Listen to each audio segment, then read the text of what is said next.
నిజామాబాద్ రైతులంటే దేశానికే తలమానికం.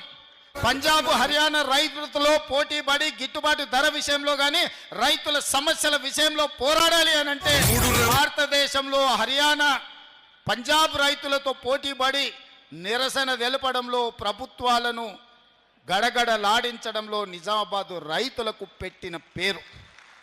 ఆనాడు రైతు ఉద్యమాలలో నేను ఇక్కడికి వచ్చిన తర్వాతనే కాంగ్రెస్ పార్టీకి అధ్యక్షుడైన అధ్యక్షుడు మోహన్ రెడ్డి ఆ రోజు ఈ కార్యక్రమాన్ని తీసుకొని పెద్దలు సుదర్శన్ రెడ్డి గారు వీళ్ళందరూ పెడితే నేను నిజామాబాద్ రైతు పోరాటాలకి ఇక్కడికి వచ్చిన.